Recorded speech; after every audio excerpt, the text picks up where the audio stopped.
Bonjour à tous. Alors, imaginez un peu, des forces tellement puissantes qu'elles peuvent plier la croûte terrestre comme une simple feuille de papier pour former les Alpes, ou bien déclencher des éruptions volcaniques capables de changer le climat de toute la planète. Aujourd'hui, on plonge au cœur du moteur commun qui se cache derrière ces deux phénomènes titanesques, les zones de convergence. C'est un chapitre absolument central du programme sur la dynamique interne de la Terre et on va le décortiquer ensemble, pas à pas.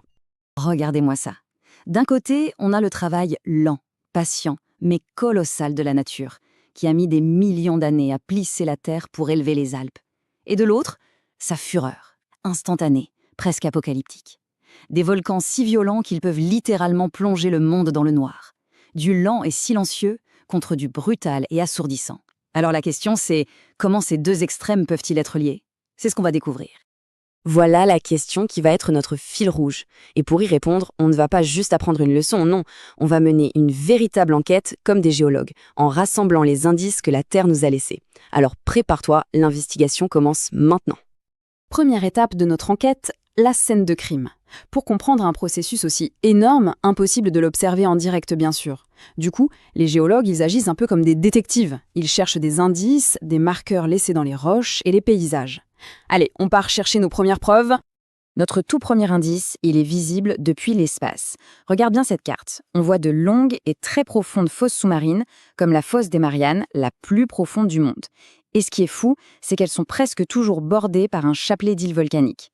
Cette association, ce n'est évidemment pas une coïncidence. C'est la première pièce de notre puzzle, une véritable signature géologique. Deuxième indice, et celui-là est encore plus révélateur. Si on place sur une carte tous les séismes qui se produisent dans ces régions, on se rend compte qu'ils ne sont pas du tout répartis au hasard. Non, ils dessinent un plan.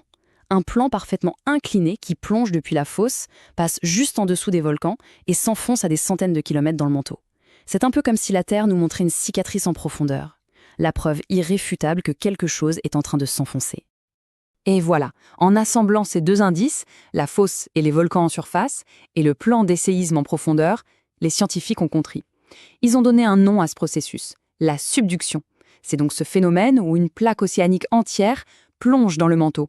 Et ce fameux plan sismique, la preuve ultime, il porte le nom des deux scientifiques qui l'ont découvert, le plan de Voidati-Benioff. Retiens bien ce mot, subduction. Il est vraiment au cœur de notre énigme. Ok, on a identifié le mécanisme principal, la subduction. Mais ça ouvre une nouvelle partie de l'enquête. On a vu qu'il y a des volcans. Et qui dit volcan, dit magma. Mais comment la subduction, c'est-à-dire le fait qu'une plaque froide s'enfonce, peut-elle créer de la roche en fusion, donc du magma chaud? C'est un paradoxe qu'il faut absolument qu'on résolve. Alors, l'hypothèse la plus simple, la plus évidente, celle qu'on ferait tous spontanément, c'est de se dire qu'en plongeant vers le centre chaud de la Terre, la plaque finit par fondre. C'est logique, ça paraît simple.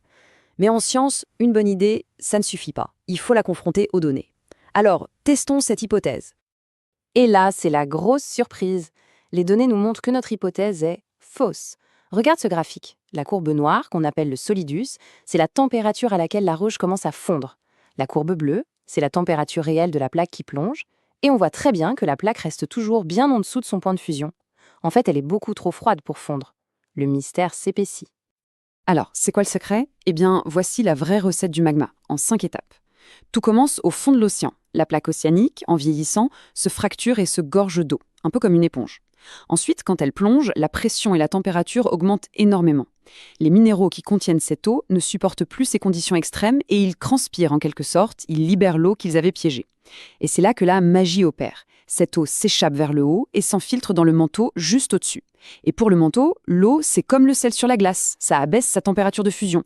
Du coup, le manteau, qui était solide, se met à fondre partiellement. L'ingrédient secret, ce n'était pas plus de chaleur, c'était l'eau. Bien, on a résolu le mystère des volcans de subduction. Mais notre histoire n'est pas finie. Une plaque océanique, ce n'est pas infini. Et souvent, elle est soudée à un continent qui se déplace avec elle. Alors question, que se passe-t-il quand toute la plaque océanique a été avalée par la subduction et que c'est au tour du continent d'arriver au contact de l'autre plaque? La réponse, c'est un face-à-face inévitable. Parce que la lithosphère continentale, elle, est plus légère, moins dense. Elle est insubmersible. Elle ne peut pas plonger dans le manteau. Imagine deux énormes bouchons de liège qui se rentrent dedans. Aucun ne peut passer sous l'autre. Ils s'affrontent, ils se déforment. C'est ce choc titanesque qu'on appelle la collision. Et c'est ça qui va donner naissance aux plus grandes chaînes de montagnes du monde. Ce tableau résume parfaitement les deux scénarios. La subduction, c'est l'affrontement avec une plaque océanique qui plonge, ce qui crée un volcanisme explosif. La collision, c'est le choc de deux continents. Du coup, le volcanisme s'arrête. Et toute l'énergie de la convergence est utilisée pour déformer la roche. Elle est pliée, cassée, empilée sur des kilomètres d'épaisseur pour former des reliefs immenses. Et l'exemple parfait qu'on a juste à côté de chez nous, ce sont les Alpes. Cette carte géologique peut sembler un peu compliquée, mais elle raconte une histoire incroyable. Chaque couleur représente une couche de roche qui, à l'origine, était bien à plat, au fond d'un océan. Et regarde aujourd'hui, elles sont complètement plissées, fracturées et même transportées sur des dizaines de kilomètres. C'est le résultat direct de la compression colossale entre la plaque africaine et la plaque eurasienne. Un processus qui, d'ailleurs, continue encore aujourd'hui. Mais comment ça marche concrètement? Imagine que tu prends un tapis et que tu pousses sur les deux bords en même temps. Qu'est-ce qui se passe? Il se raccourcit horizontalement, mais il forme des plis et il s'épaissit verticalement. Eh bien, pour la croûte terrestre, c'est exactement la même chose. Pour compenser le raccourcissement, elle s'épaissit vers le haut en formant les montagnes, mais aussi vers le bas en créant ce qu'on appelle une racine crustale, un peu comme la partie immergée d'un iceberg. Bon, on a mené toute notre enquête et on a résolu notre énigme. C'est le moment de faire le point, de rassembler toutes les informations essentielles que tu dois absolument maîtriser pour le bac. On va se concentrer sur les deux processus clés, la subduction et la collision. Alors, voici le schéma bilan de la subduction. Le plus important, c'est de suivre la logique de cause à effet. Tout commence avec l'hydratation de la plaque en 1. Parce qu'elle plonge, elle se réchauffe et se déshydrate en 2. Parce que l'eau est libérée, elle va faire fondre le manteau au-dessus en 3. Parce que le manteau fond, le magma remonte en 4 et ça donne le volcanisme en surface en 5. C'est vraiment cet enchaînement logique que tu dois être capable d'expliquer. Et maintenant, le bilan de la collision. Là, on change complètement de décor. Plus de volcanisme. Ici, les deux mots-clés à retenir, ce sont les conséquences des forces de compression. Raccourcissement horizontal et épaississement vertical de la croûte. C'est cette déformation qui va créer les plis, les failles et au final, toute la chaîne de montagnes. Et pour finir, une petite question pour aller plus loin. Sachant que la plaque africaine continue de pousser vers le nord, à ton avis, est-ce que les Alpes continuent de grandir aujourd'hui? N'oublie jamais que la Terre n'est pas un musée figé. C'est une planète vivante, dynamique, et l'histoire qu'on vient de raconter se déroule en ce moment même, sous nos pieds. Alors maintenant, c'est à toi de jouer le géologue et de réfléchir à la suite.